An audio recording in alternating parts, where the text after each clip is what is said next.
Mesdames, Messieurs, bonsoir. Ici Lionel Portin pour Lionel Portin Show TV pour tout ça qui tout feu, pour tout ça qui tout flamme.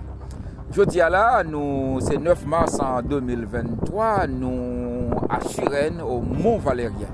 Toujours nous cherché, nous suivre traces ancêtres nous, aïeux nous. Et bien jeudi à là, nous retrouvons à Suresnes parce qu'il y a aucun jeune monsieur qui fait un paquet de bagailles. Eh bien, monsieur, c'était un résistant pendant la Deuxième Guerre mondiale. Là, monsieur était campé, il t'a dit que n'est pas d'accord. Monsieur, il est Tony Bloncourt qui prend naissance en Haïti. Eh bien, il était mené ici à Mont-Valérien, allemand, il était fusillé, monsieur. Dit fusillé, monsieur, il mourit pour idéologie. Il mourit pour ça que l'État suit. Il mourit parce que c'est une racine que tout sans l'ouverture t'a parlé qui profonde, qui nombreuse. Eh bien, il y a plus de monde capable de camper contre l'injustice, contre une série de bagages, ils trouvé que qui pas normal. Eh bien, je dis à nous venir pour nous capables de rendre un hommage à ce grand monsieur qui était lutté contre toute une série de bagailles nazis au tap fait, toute une série de problèmes, nous tous capables de connaître dans l'histoire, comment que nazis, qui ça a été fait, qui ça que ont fait dans l'histoire, qui ça a fait dans le monde. Eh bien, nous venons là, je dis, soit regarder nous au Mont-Valérien et à Suresnes pour nous capables de rendre hommage à M. Salon. Eh bien, nous continuons pour tous ceux qui sont tout feu, tout flamme.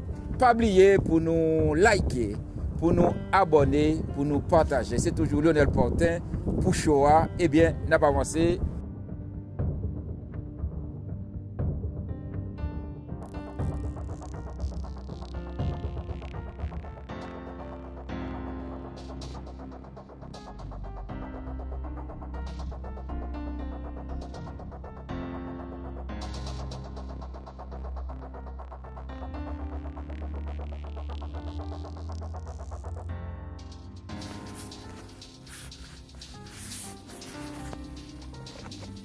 Dès les premières heures de l'occupation, les forces allemandes prennent possession des palais nationaux et le palais Bourbon ne fait pas exception. Une partie de l'état-major de l'aviation allemande, de l'administration de la zone de Paris et des services chargés de la question juive s'installe entre les murs de ces institutions étatiques. À des fins de propagande, pour répandre la peur sur la population et mettre fin aux vagues d'attentats contre l'occupant, les autorités d'occupation, par le biais du commandement militaire allemand en France, décident d'organiser un procès-spectacle afin de marquer et soumettre l'opinion française. Du 4 au 6 mars 1942 se tient ce procès, celui dit du Palais Bourbon. Les accusés sont 7 hommes, membres des bataillons de la jeunesse, unité combattante de la lutte clandestine issue du Parti communiste. Ils sont jugés pour activité de francs-tireurs, poursuivis pour avoir commis en 3 mois plus de 17 opérations de guerre. Une accusation fausse. Une presse autorisée, sélectionnée comme outil de propagande, est pour la première fois conviée à couvrir cette parodie de justice. Le 6 mars, la condamnation à mort tombe. Ils s'appelaient Tony, Roger, Pierre, Robert, Christian, Acher et Fernand. Ils avaient 18, 19, 20, 21 et 27 ans. Ils étaient des pères, des oncles, des frères, des maris, des fils ou des neveux. Ils étaient français, polonais, russes, arméniens, italiens, espagnols ou portugais. Ils étaient juifs, catholiques, musulmans ou athées. Ils étaient mécaniciens, scientifiques, poètes, cheminots, tourneurs, ethnologues, linguistes ou militaires. Ils étaient communistes, gaullistes, syndicalistes ou sans engagement. Exécutés pour ce qu'ils faisaient, pour ce qu'ils étaient ou pour ce qu'ils représentaient, ils n'ont parfois de semblable que cette communauté de destin dans cette terrible clairière. Tous différents, ils étaient frères en humanité, ils sont les fusillés du Mont-Valérien. Ensemble, souvenons-nous d'eux. Tony Bloncourt est né à Port-au-Prince en Haïti. Il était étudiant, communiste, membre du Front National, résistant, membre de l'organisation spéciale, fusillé à l'âge de 21 ans.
Lettre de Tony Bloncourt par Anne-Louise Messadieu.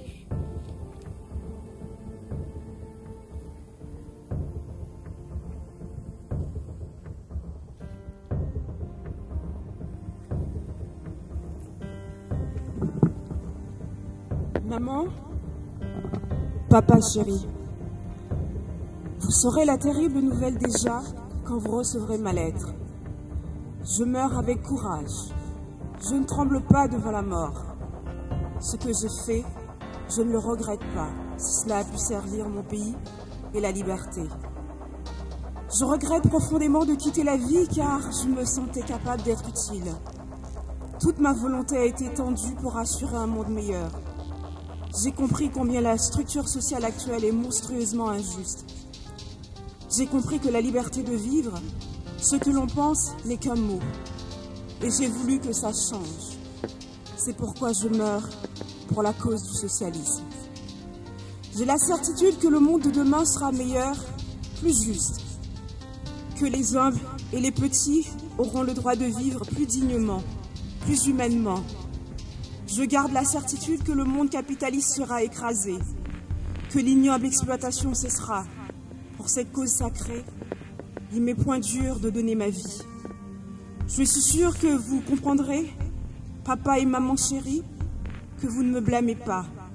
Soyez forts et courageux. Vous me sentirez revivre dans l'œuvre dont j'ai été l'un des pionniers. Mon cœur est plein de tendresse pour vous, il déborde d'amour.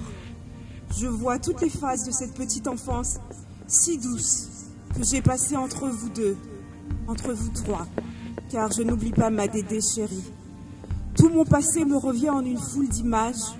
Je revois la vieille maison de Jacmel, le petit lycée, les leçons de latin et Monsieur Gousse, ma pension au petit séminaire et le retour des vacances, mon vieux coucou que j'aurais voulu guider à travers la vie et mon petit Gérald. Je pense à vous de toute ma puissance, jusqu'au bout je vous regarderai. Je pleure ma jeunesse, je ne pleure pas mes actes. Je regrette aussi mes chères études. J'aurais voulu consacrer ma vie à la science. Que coucou de continuer à bien travailler, qui se disent que la plus belle chose qu'un homme puisse faire dans sa vie, c'est d'être utile à quelque chose. Que sa vie ne soit pas égoïste, qu'il la donne à ses semblables, quelle que soit leur race, quelles que soient leurs opinions. S'il a la vocation des sciences, qu'il continue l'œuvre que j'avais commencé d'entreprendre, qu'il s'intéresse à la physique et aux immortelles théories d'Einstein, dont il comprendra plus tard l'immense portée philosophique. Que mon petit Gérald, lui aussi, travaille bien et arrive à quelque chose, qu'il soit toujours un honnête homme. Maman chérie, je t'aime comme jamais je ne t'ai aimé. Je sens maintenant que tout le prix de l'œuvre que tu as entreprise en Haïti continue d'éduquer ces pauvres petits Haïtiens. Donner de l'instruction à ses semblables est la plus noble tâche. Papa chéri, toi qui es un homme et un homme fort, console maman. Sois toujours très bon pour elle en souvenir de moi. Maman, Dédé chérie, tu as la même place dans mon cœur que maman. Tous, vivez en paix. et pensez bien à moi. Je vous embrasse tous bien fort, comme je vous aime. Tout ce que j'ai comme puissance d'amour en moi passe en vous. Papa, sois fort. Maman, je te supplie d'être courageuse. Maman Dédé, toi aussi. Mon vieux Coucoute et mon vieux Gérald, je vous embrasse bien fort. Il faut aussi embrasser maman, tata bien fort. Pensez à moi. Adieu, votre petit Toto.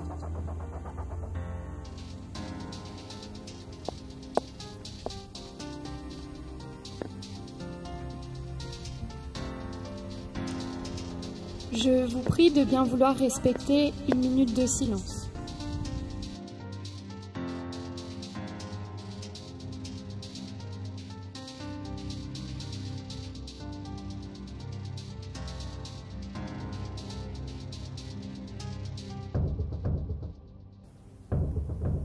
La cérémonie d'hommage aux fusillés du 9 mars 1942 est maintenant terminée et une visite du Mont Valérien est prévue pour ceux qui le souhaitent avec un des médiateurs culturels du mémorial.